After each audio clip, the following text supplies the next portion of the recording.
الحمد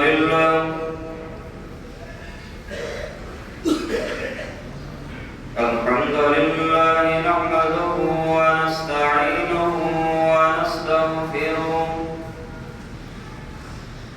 ونعوذ بالله من شرور أنفسنا ومن سيئات أعمالنا من يهده الله فلا مضل له ومن يضلله فلا هادي له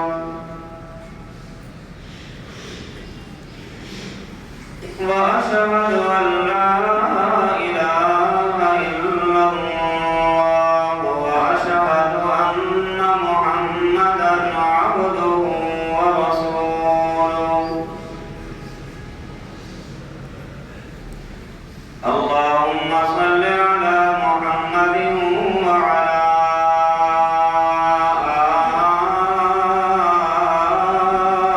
آل محمد كما صليت على إبراهيم وعلى آل إبراهيم إنك حميد مجيد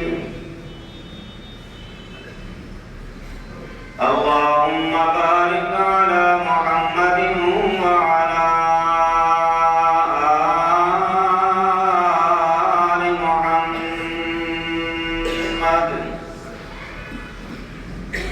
كما باركت على إبراهيم وعلى آل إبراهيم إنك حميد مجيد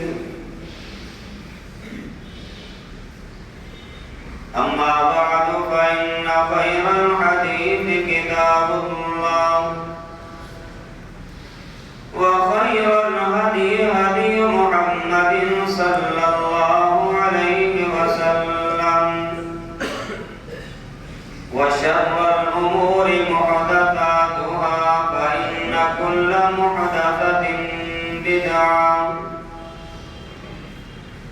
وكل بدعة ضلالة وكل ضلالة في النار أعوذ بالله السميع العليم من الشيطان الرجيم بسم الله الرحمن الرحيم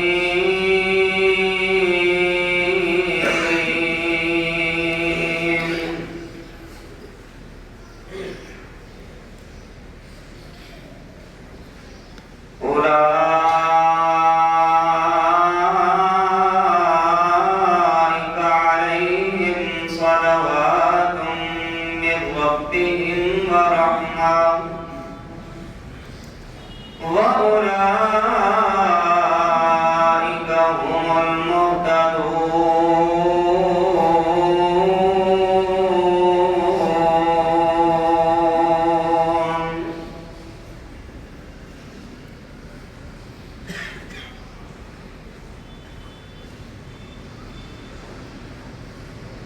حمد و ثنا کبریائی بڑائی یکتائی تنہائی شہنشاہی اور بادشاہی اللہ وحدہ لا شریک کے لیے بے شمار درود و سلام امام الانبیاء خاتم الانبیاء جناب محمد رسول اللہ صلی اللہ علیہ وآلہ وسلم کی ذات گرامی کے لیے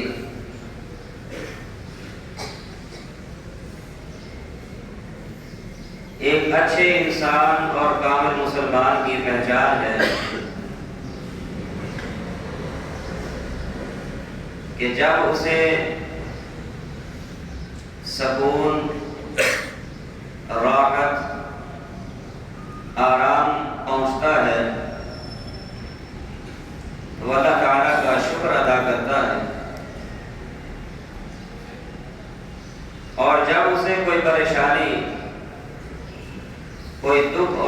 تکلیف پہنچتی ہے تو اس پر وہ صبر کرتا ہے. یقیناً صبر اور شکر کرنے والا انسان کامیاب اور کامران ہوتا ہے. بے صبری اور ناشکری کرنے والا ہمیشہ ناکام اور نامراد ہوتا ہے. کیوں؟ اس لیے کہ صبر اور شکر یہ نیکی ہے. ناشکری اور ناقدری یہ گناہ ہے.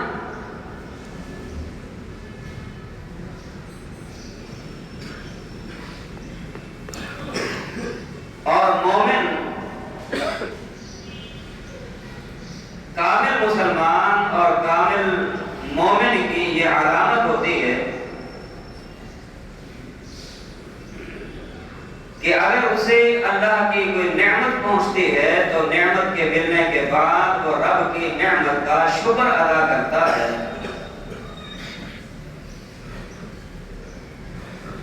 اور اگر اسے کوئی تکلیف آتی ہے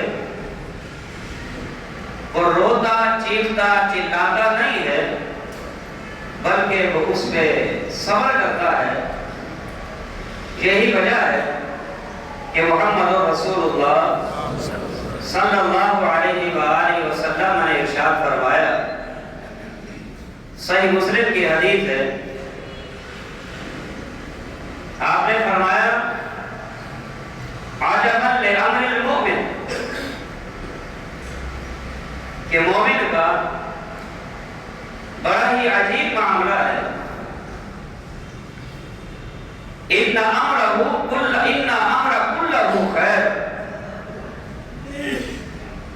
کہ مومن کے لیے اللہ نے ہر امر میں، ہر کام میں، ہر چیز میں بھلائی اور خیر رکھ دی ہے. ان امرہ کلہ خیر، کہ مومن کا کوئی بھی معاملہ خیر سے خالی نہیں ہوتا. وَلَيْسَ ذَلِكَ لِأَحَدٍ إِلَّا لِلْمُؤْمِنِ، اور یہ شان، یہ مقام، یہ عظمت اللہ نے اس دنیا کے اندر سوائے مومن کے اور کسی کو عطا نہیں فرمائی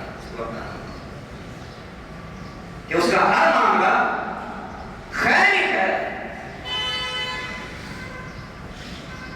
مثلا ان اصابته سراء شکر فکان خیرا لہ، اگر مومن کو کوئی خوشی، کوئی راحت، کوئی آرام اور کوئی سکون پہنچتا ہے، اگر وہ اس چیز پر اپنے رب کا شکر بجا لاتا ہے، پیارے پیغمبر علیہ السلام نے فرمایا فکان خیرا لہ، یہ شکر کو بجا لانا بھی مومن کے حق میں بہت بہتر ہے.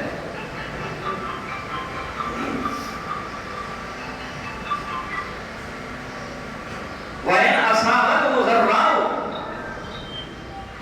صَبَرَ فَكَانَ خَيْرًا لَهُ، اگر مومن کو دنیا میں کوئی تکلیف، کوئی پریشانی، کوئی دکھ اگر پہنچتا ہے، اس تکلیف پر، اس دکھ پر، اس پریشانی پر اگر وہ صبر کرتا ہے فَكَانَ خَيْرًا لَهُ، یہ صبر کرنا بھی اس کے حق میں بہت بہتر ہے. عَجَبًا لِأَمْرِ الْمُؤْمِنِ، عجیب معاملہ ہے. شکر کرتا ہے یہ بھی نیکی، تکلیف پہ صبر کرتا ہے یہ بھی نیکی. فرمایا لئن شکرتم لأزیدنکم، اگر نعمت کے ملنے پر رب کا شکر ادا کرتے رہو گے نعمتوں میں اضافہ ہوتا رہے گا. وَلَئِن کَفَرْتُمْ إِنَّ عَذَابِي لَشَدِيدٌ، اگر تم شکر بجا نہیں لاؤ گے، اس لیے کہ ناقدری اور ناشکری یہ گناہ ہے، اور گناہ کی وجہ سے ممکن ہے کہ انسان کی دنیا میں آزمائش ہو، امتحان ہو، اور وہ امتحان یہ ہو کہ اللہ اس کی روزیوں کو تنگ کر دے. کیوں؟ اس لیے کہ اکثر یہی دیکھا گیا ہے گناہ کی وجہ سے روزی تنگ ہوتی ہے اور نیکی کی وجہ سے انسان کو اللہ تعالیٰ خوشحالی عطا فرماتا ہے۔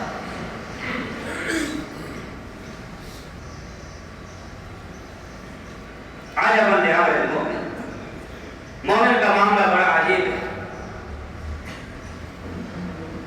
یہ صبر نیکی ہے، ہائے ہائے کرنا، واویلا کرنا، رونا، چیخنا، پیٹنا، چلانا،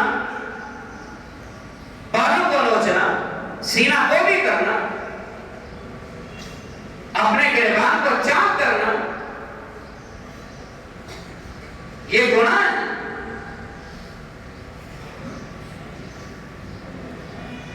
مومن کی آزمائش ہوتی ہے، مومن کا امتحان ہوتا ہے۔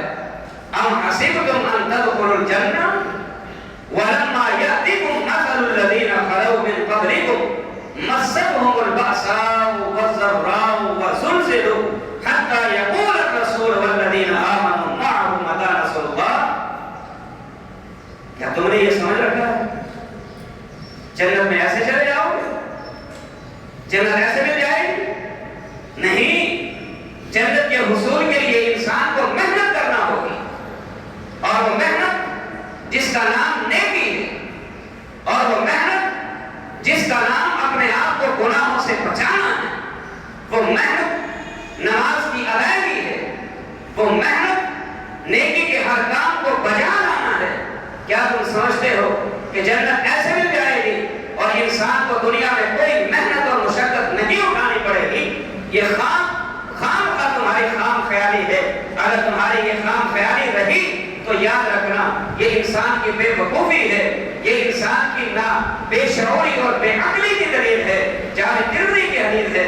رسول اللہ صلی اللہ علیہ وسلم نے فرمایا القیس من دان نفسہ وعمل لما بعد الموت والعاجز من اتبع نفسہ وتمنى علی اللہ۔ فرمایا عقل مند، باشعور اور ذی شعور وہ انسان ہے جو اپنے آپ کا محاسبہ بھی کرتا ہے اور قیامت کی تیاری بھی کرتا ہے۔ یہ عقل مند انسان ہے، اور بے وقوف وہ انسان ہے جو قیامت کی تیاری نہیں کرتا، محض اپنے آپ اپنے خواہشات کی پیروی کرنے کے بعد یہ کہتا ہے اللہ بڑا غفور رحیم، اللہ بڑا غفور رحیم۔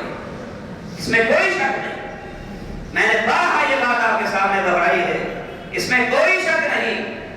اللہ غفور بھی ہے، اللہ غفار بھی ہے، لیکن وہ انسان کو بخشنے کے بہانے بھی تو وہ دیکھتا ہے نا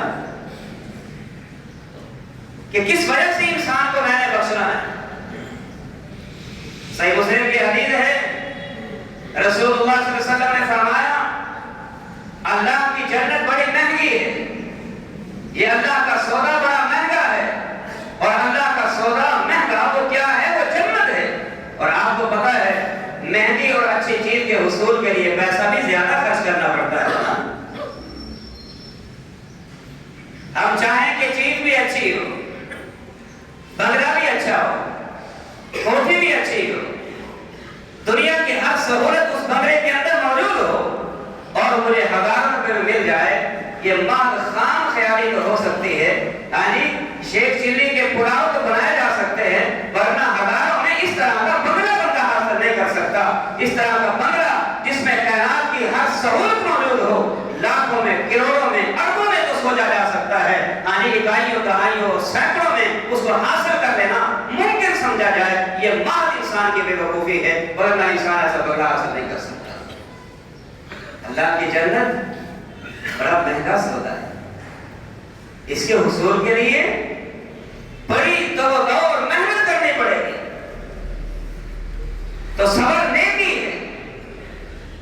میں آپ کو ایک مثال دیتا ہوں اسلاف میں سے، اور بالخصوص صحابیات میں سے ایک مثال صبر کی آپ کو دے کے پھر اپنی بات کو مزید آگے بڑھاتا ہوں۔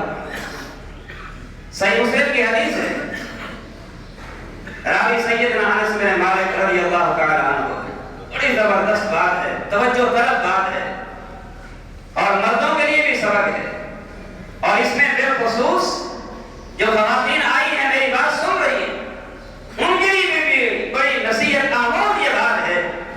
راوی سیدنا انس بن مالک رضی اللہ تعالی عنہ اشتکا ابن لأبی طلحہ، سیدنا ابو طلحہ رضی اللہ تعالی عنہ کا بیٹا بیمار ہو گیا۔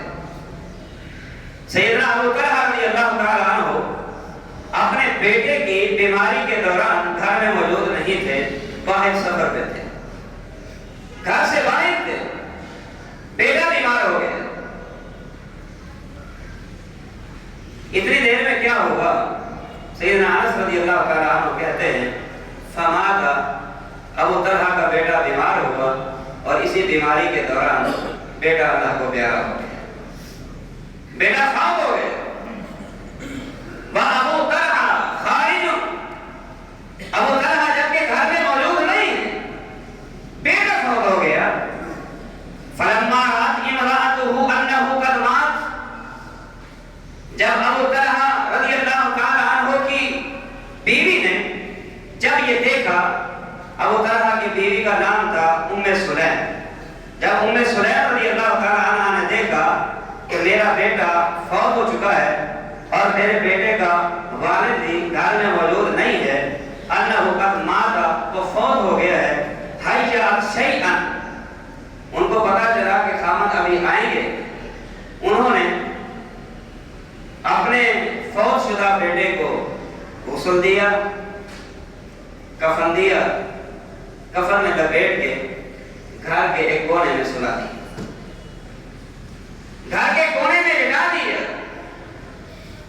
وَحَيَّ شَيّْا، اور اس صابرہ خاتون نے اپنے خامد کی آمد پر کھانے پینے کے لیے کچھ اشیاء تیار کی، کچھ چیزیں بنائی، بنانے کے بعد فلما جاء ابو طلحہ، اتنی دیر میں سیدنا ابو طلحہ رضی اللہ تعالی عنہ گھر تشریف لائے اور آ کر بیٹھے، بیٹھنے کے بعد پوچھتے ہیں اپنی بیوی سے، قال، کہتے ہیں کیف الغلام، بتاؤ بیٹا کیسے ہے، بتاؤ بچہ کیسے ہے، اب جواب سنیے۔ ام سلیم کیا جواب دیتی ہیں؟ روئی نہیں، چیخی نہیں، چلائی نہیں، وغیرہ نہیں کیا، ہائے میں نہیں کیا کہ آپ باہر چلے گئے، بیٹے کی یہ حالت، بیٹے کی یہ کیفیت، کوئی شور شرابہ نہیں، صبر کا مظاہرہ کرتی ہیں، صبر کا اظہار کرتے ہوئے کیا کہتی ہیں؟ اللہ کی قسم، سونے کے پانی سے لکھنے کے قابل بات ہے۔ اس خاتون نے کیا کہا؟ اس صحابیہ نے کہا قد خلعت نفسه وارجو ان يكون قد استراح، اے ابو طلحہ قد خلعت نفسه، وہ آرام میں، بیٹا سکون میں، اور مجھے امید ہے کہ آپ کو بالکل جو ہے آرام میں رہے گا، سکون میں رہے گا۔ کیا مطلب؟ دنیا میں جب تھا بخار میں، بیماری میں، تکلیف میں، پریشانی میں تھا، اب اللہ نے اس کو اس پریشانی سے نکال کے ہمیشہ کے لیے سکون عطا فرما دیا ہے، اور مجھے امید ہے کہ میرا بیٹا اب سکون اور راحت میں ہے۔ وظن ابو طلحہ انہا صادقۃ، ابو طلحہ نے اپنی بیوی کی بات کو سنا اور سننے کے بعد یقین کرتے ہوئے یہی کہا کہ میری بیوی جو ہے وہ کبھی جھوٹ نہیں بولتی، جو کہہ رہی ہے سچ کہہ رہی ہے۔ سبحان، رات ہو گئی، کھانا وانا کھا لیا، رات ہوئی، صبح اٹھے، دونوں نے غسل کیا، تعلقات قائم ہوئے، صبح اٹھ کر دونوں نے نہایا، غسل کیا، نہانے دھونے کے بعد فلما اراد ان یخرج، جب ابو طلحہ اپنے گھر سے باہر جانے لگے، علمت انہ قد مات، بیوی خامد کے جاتے وقت اب اس کو بتاتی ہے اللہ نے جو امانت دی تھی، اللہ نے وہ امانت سنبھالی، بیٹا فوت ہو گیا، بیٹا فوت ہو گیا، ماں بھی صابرہ، باپ بھی صبر کرنے والا، مومن کے لیے اولاد سے بڑھ کے اور کوئی دکھ والی ایسی چیز نہیں ہوتی کہ جو انسان کو انما اموالکم واولادکم فتنہ، مال بھی فتنہ ہے، اولاد بھی فتنہ ہے، جب اولاد بیمار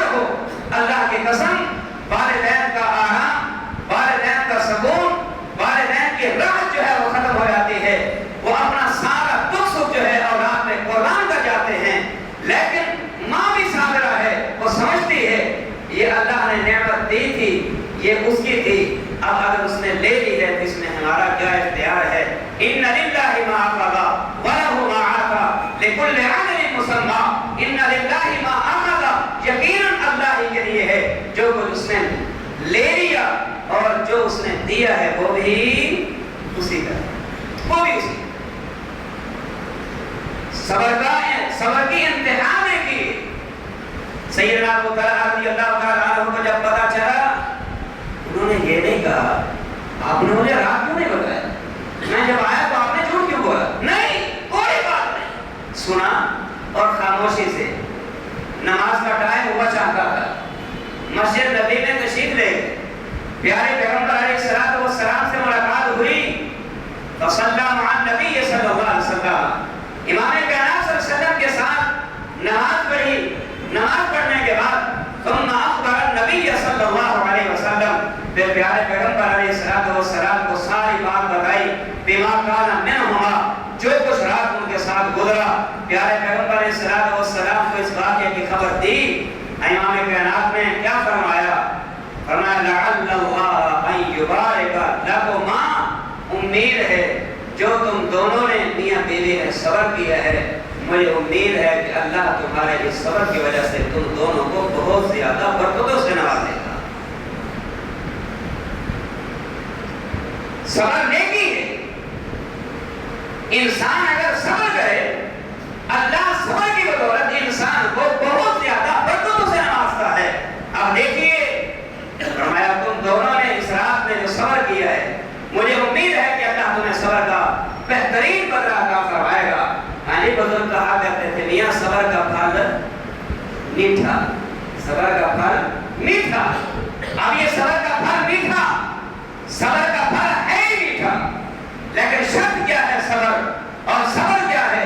الصبر عند الصدمة الأولى، انسان کو پریشانی آئے اور بغیر روئے، بغیر چیخے، بغیر چلائے، بغیر آئے ہے کیے، بس صبر کرے، صبر کرے، صبر کرے، یہ نہیں روتے روتے روتے روتے روتے روتے ہاں جی آنکھوں کے آنسو خشک ہو جائیں، اس کے بعد پھر بندہ کہے ہاں جی الآن صبر، تو اب میں صبر کرتا ہوں، فرمایا صبر کا کوئی فائدہ نہیں۔ صبر وہ فائدہ دیتا ہے جو انسان کو تکلیف پہنچے اور تکلیف کے آغاز میں ہی صبر کا اظہار اگر بندہ کرے، یہ صبر انسان کو فائدہ دیتا ہے۔ امام کائنات نے فرمایا مجھے امید ہے کہ یہ صبر تم دونوں کے لیے باعث برکت ثابت ہوگا۔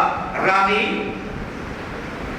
سفیان رحمہ اللہ یہ حدیث کے راوی ہیں، یہ کہتے ہیں فقال رجل من الانصار، انصار کا ایک جوان، اس نے کہا، کہتا ہے فرأيت لهما 9 اولاد كلهم قد قرأ القرآن، صحیح بخاری کی حدیث ہے کتاب الجنائز میں، امام بخاری نے نقل کی ہے۔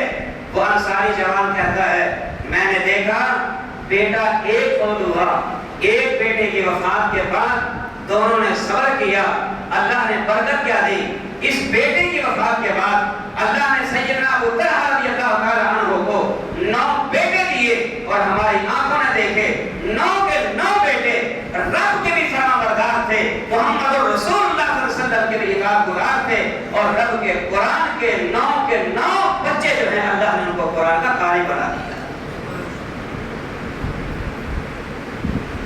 اللہ فرماتا ہے انسان میں تیری آزمائش کرتا رہوں گا، تجھے امتحان میں ڈالتا رہوں گا، لیکن اگر کوئی امتحانوں کے آنے کے بعد اگر امتحان میں تو صبر کرتا رہے گا، تیرے صبر کا اجر بھی بڑا عظیم عطا فرماؤں گا۔ قرآن بھی یہی کہتا ہے، فرمایا وَلَنَبْلُوَنَّكُمْ بِشَيْءٍ مِّنَ الْخَوْفِ وَالْجُوعِ وَنَقْصٍ مِّنَ الْأَمْوَالِ وَالْأَنفُسِ وَالثَّمَرَاتِ۔ اللہ کے قرآن نے کیا فرمایا؟ فرمایا وَلَنَبْلُوَنَّكُمْ، البتہ ہم ضرور آزمائش کرتے رہیں گے مومنوں کی، ضرور آزماتے رہیں گے مومن مردوں اور مومن عورتوں کو۔ وَلَنَبْلُوَنَّكُمْ بِشَيْءٍ مِّنَ الْخَوْفِ، دشمن کا ڈر دے کر آزمائش کریں گے، وَالْجُوعِ، بھوک میں ڈال کے ہم تمہاری آزمائش کریں گے،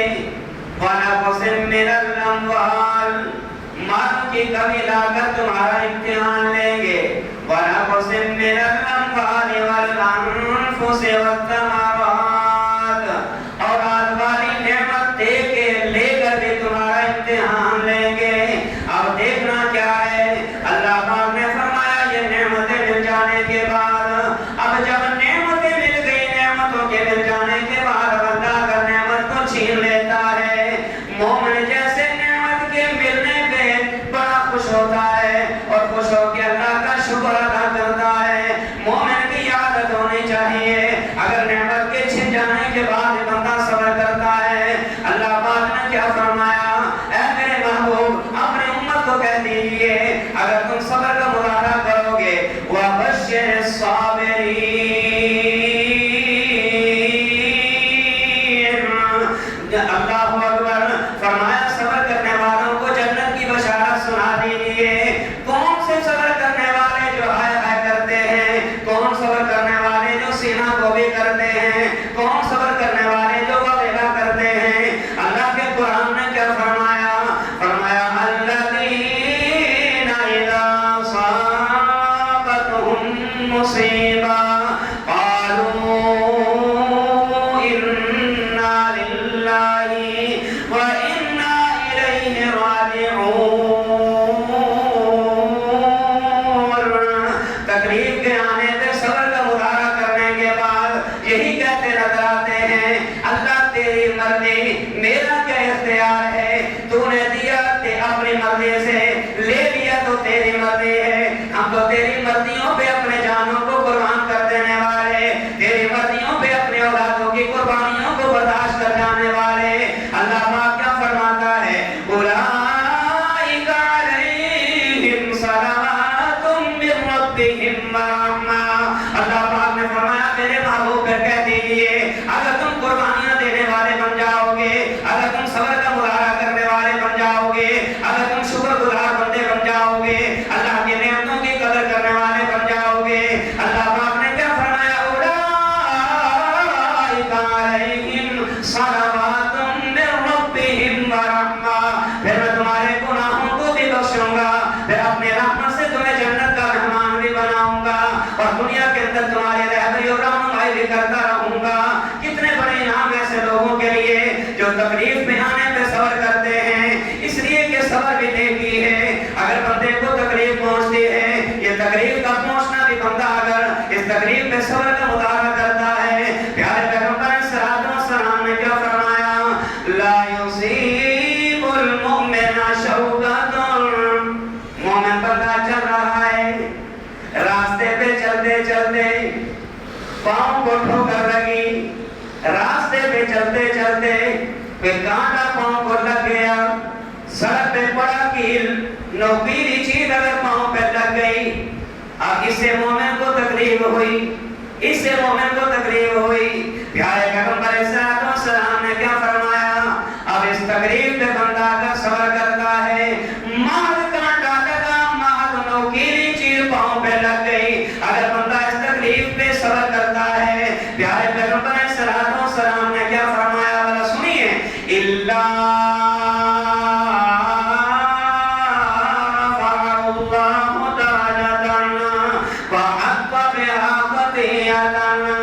اگر بندے کو تکلیف آئے صبر کرتا ہے، کیوں صبر کرنا نیکی ہے؟ ایک نیکی اگر بندہ بجا لاتا ہے اللہ تو انعامات سے نواز دیتا ہے۔ پیارے پیغمبر صلی اللہ علیہ وسلم نے فرمایا اگر اس پہ صبر کرے گا نتیجہ کیا نکلے گا؟ رفعہ اللہ بہا درجہ، اللہ جنت میں درجے بھی بلند کرے گا اور تکلیف پر صبر کرنے کی بدولت اللہ انسان کے گناہوں کو بھی معاف فرمائے گا۔ ہائے ہائے کرنے سے درجات نہیں ملیں گے، رونے پیٹنے چیخنے چلانے سے سینہ گوبی کرنے سے درجات کی بلندی نہیں ملے گی۔ پیارے پیغمبر صلی اللہ علیہ وسلم نے فرمایا اگر بندہ دنیا کے اندر زندگی گزارتے ہوئے، بات بندے کہتے ہیں جی یار وہ فلاں آدمی تھا، جب دیکھو بیمار بیمار بیمار، آپ بیمار، بیوی بیمار، بچے بیمار، خاندان بیمار، کوئی نسل بیمار، بیمار بیمار، اس کا مطلب کیا ہے؟ اس کا مطلب یہ ہے کہ یہ بندہ گناہگار ہے، یہ بندہ بدکار ہے، یہ بندہ سیاہکار ہے، اس بندے کے گناہ اور خامیاں اور غلطیاں اتنی ہیں کہ اللہ اس سے ناراض ہو چکا ہے کہ اس کے سارے خاندان کو وبا میں مبتلا کر دیا ہے، بیماریوں کا شکار کر دیا ہے۔ نہیں میرے بھائیو، اگر یہ کسی کی سوچ ہے تو یہ غلط ہے، اگر کسی کی سوچ ہے تو یہ غلط ہے۔ یہ بیماری کا آنا بھی اللہ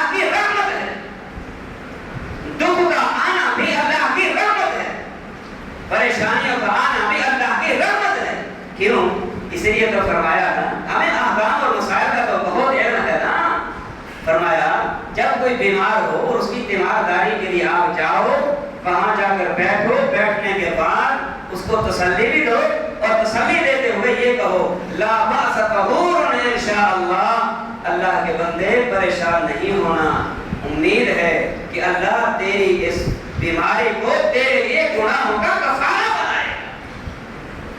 مطلب کہ یہ بیماریاں انسان کے گناہوں کے لیے کفارہ ہیں، بلکہ وہ بندہ مومن ہی نہیں جو حالت ایمان میں زندگی گزارے اور یہ بندہ کہے کہ اس کا ایمان مکمل ہے، اس کے ایمان میں نقص ہے، اگر وہ زندگی گزارتا ہے اور زندگی گزارتے ہوئے اس کو دنیا میں کوئی تکلیف، کوئی پریشانی، کوئی دکھ اور کوئی بیماری کا سامنا نہیں کرنا پڑتا تو اس کا ایمان نہ مکمل ہے، ایمان ناقص ہے۔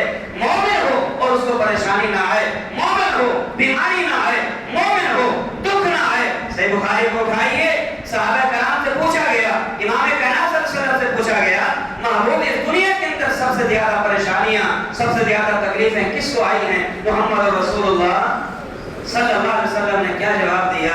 اس دنیا کے اندر سب سے زیادہ تکلیف اور پریشانیاں اللہ نے اپنے انبیاء کو دی۔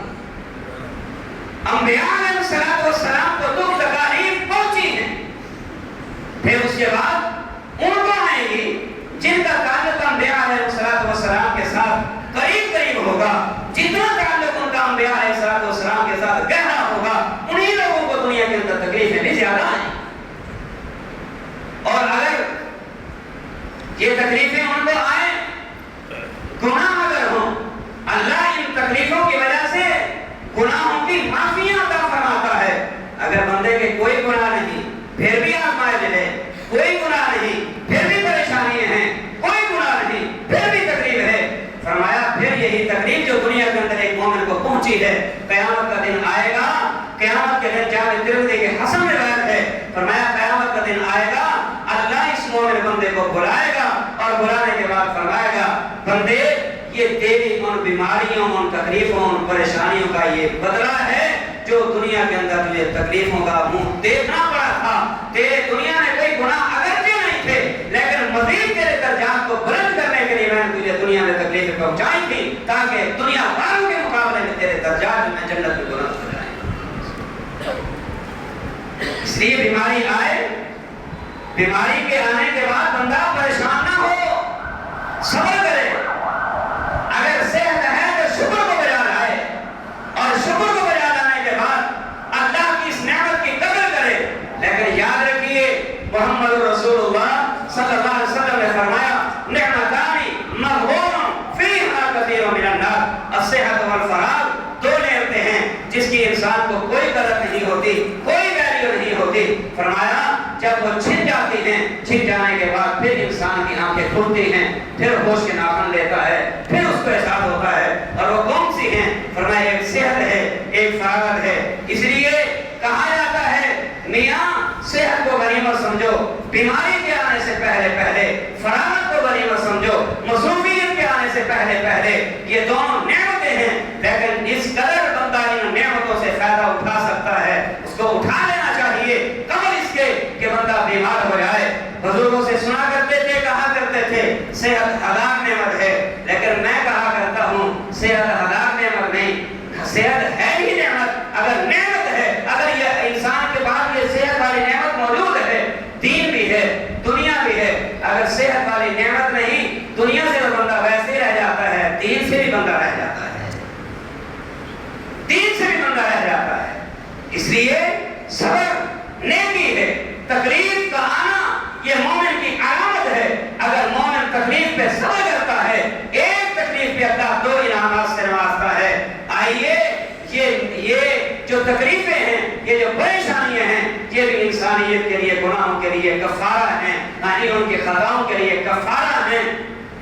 رسول اللہ صلی اللہ علیہ وسلم نے فرمایا کیا میں تمہیں ایسی چیز نہ بتاؤں کہ جس کی وجہ سے اللہ تمہارے درجات کو بلند کرے اور اللہ تمہارے گناہوں کو معاف فرما دے۔ صحابہ اس چیز کی بڑی تڑپ رکھا کرتے تھے کہ ہمیں ان چیزوں کی خبر ہو کہ جن کی وجہ سے ہمارے گناہ معاف ہوں، جن کی وجہ سے اللہ ہمارے درجات کو بلند کرے۔ صحابہ کے سامنے جب یہ بات کی جاتی، صحابہ جان جاتے، تڑپ جاتے، ان کا شوق اور ذوق بڑھ جاتا کہ اب کون سی چیز ہمیں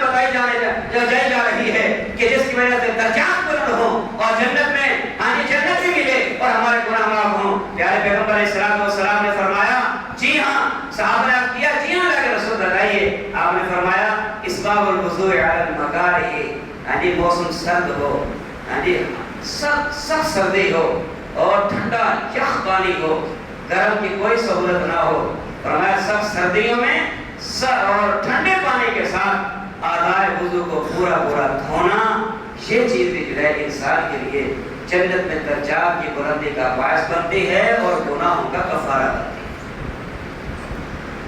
دوسری چیز وَكَثْرَةُ الْخُطَىٰ إِلَى الْمَسَاجِدِ، مسجدوں کی طرف زیادہ سے زیادہ قدم چل کے آنا، ایک ایک قدم کے بدلے اللہ نیکی بھی عطا فرماتا ہے، ایک ایک قدم کے بدلے اللہ درجات بھی بلند عطا کرتا ہے، اور ایک ایک قدم کے بدلے اللہ گناہوں کو بھی معاف فرماتا ہے۔ فرمایا جتنے قدم چل کے آؤ گے، ایک قدم اٹھاؤ گے نیکی بڑھے گی، ایک قدم رکھو گے گناہ کم ہوں گے، دوسرا قدم اٹھاؤ گے درجات بلند ہوں گے۔ فرمایا اس کے بعد وہ انتظار الصلاۃ بعد الصلاۃ، ایک نماز پڑھ لی دوسرے کی انتظار میں ہے، ظہر پڑھ کے گئے عصر کی انتظار ہے، عصر پڑھ کے گئے مغرب کی انتظار ہے، مغرب پڑھ کے گئے عشاء کی انتظار ہے۔ فرمایا یہ چیزیں بھی جو ہیں انسان کے لیے درجات کی بلندی کا اور گناہوں کے کفارے کا سبب بنتے ہیں۔ صحابہ کرام آپ علیہ الصلوۃ والسلام تشریف فرما تھے، فرشتوں نے جھگڑا کیا اور کفارات اور درجات کے بارے میں اللہ نے پوچھا کہ میرے محبوب آپ کو معلوم ہے کہ یہ فرشتے کس چیز کے بارے میں جھگڑا کر رہے ہیں؟ معلوم نہیں کس چیز کے بارے میں؟ فرمایا یہ پوچھ رہے ہیں کفارات کیا ہیں، درجات کیا ہیں۔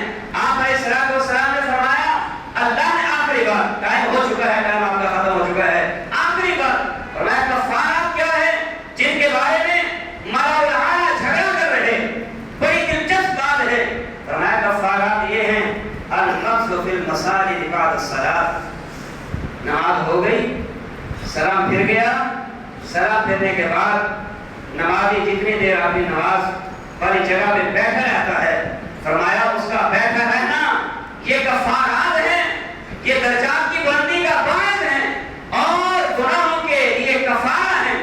فرشتے اسی بارے میں تو جھگڑا کر رہے تھے کہ مومنوں کو اللہ نے اتنی بڑی انعامات سے اور اتنے بڑے نعمتوں سے نوازا ہے کہ نماز پڑھیں گے سلام ملے گا، سلام پھیر کے اپنی جائے نماز پہ بیٹھے رہیں گے تو بھی ان کے لیے نیکی ہی نیکی ہے، ثواب ہی ثواب ہے، اجر ہی اجر ہے۔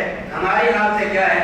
امام صاحب نے ابھی سلام پھیرا ہی نہیں، سلام پھیرنے کی دیر ہے، اللہ اکبر استغفر اللہ اور تیسرا استغفر اللہ ہوا، ہم مسجد سے بھاگنے کی کوشش کرتے ہیں۔ میرے بھائیوں یہ نیکیوں کا احساس اس وقت ہوگا جب نیکیوں آپ کی حاضری اللہ کی عدالت میں ہوگی، جب نیکیاں کم ہو جائیں گی، گناہ بڑھ جائیں گے تو اب ان کا ازالہ کیسے ہوگا؟ اللہ فرمائے گا ارے مومن بندے، ارے نمازی بندے، اگر کسی نیکی کے حصول کے لیے تو اپنی جائے نماز میں بیٹھا رہتا، جتنی دیر تک بیٹھا رہتا فرشتے تیرے حق میں بخشش کی دعائیں کرتے رہتے۔ ہم خیال ہی نہیں کرتے، ہم نے طریقہ کار ایجاد کر لیے ہیں، اور طریقہ کار کیا ہے؟ دیکھیں گے دائیں بائیں ستھرا پڑا ہے، اٹھائیں گے جہاں بیٹھے ہیں وہاں ستھرا رکھیں گے اور نکلنے کی کرتے ہیں، جبکہ یہ غلط ہے میرے بھائیوں۔ حدیث میں آتا ہے رسول اللہ صلی اللہ علیہ وسلم نے فرمایا لو یعلم المرء ما بین یدی المصلی لکان ان یقف 40 خیر له۔ فرمایا اگر نمازی کے آگے سے گزرنے والے انسان کو پتہ چل جائے کہ نمازی کے آگے سے گزرنے پر کتنا انسان کو گناہ ہوتا ہے، لکان ان یقف 40، اس کے لیے بہتر ہے کہ وہ 40 بیٹھا رہے۔ راوی حدیث کہتا ہے معلوم نہیں کہ آپ نے 40 دن کا ذکر کیا، 40 مہینوں کا ذکر کیا یا 40 سال کا ذکر کیا، کیا مطلب؟ اس کے لیے بہتر ہے گزر جانے سے کہ وہ 40 دن تک وہاں بیٹھا رہے، 40 دن تک وہاں بیٹھے رہنا گزر جانے سے بہتر ہے۔ اب میں آپ سے پوچھتا ہوں، آپ نے تو اپنی جگہ پہ ستھرا رکھ دیا، لیکن اس ثواب سے تو آپ نے اپنے آپ کو محروم کر دیا نا۔ اگر آپ بیٹھے رہتے، اس کے سلام پھیرنے کا انتظار کرتے تو ثواب ملتا، آپ نے تو ثواب کو ضائع کر دیا، آپ اٹھ کے چلے گئے۔ کس نے کہا ہے آپ کو کہ آپ اپنی جگہ پہ ستھرا رکھو اور ستھرا رکھنے کے بعد آپ نکل جاؤ، سلام سے محروم ہو جاؤ گے؟ اور اس کے بعد پھر ایک آدمی پیچھے نماز پڑھ رہا ہے، آگے بیٹھنے والا بیٹھا ہوا ہے، اس نے دیکھا دائیں بھی کوئی نماز نہیں پڑھ رہا، بائیں بھی کوئی نماز نہیں پڑھ رہا، اب وہ دائیں دائیں سے گزر جائے یا بائیں سے گزر جائے، یہ بھی نکل جانے کے مترادف ہے، یہ بندہ بھی ثواب سے محروم ہو گیا۔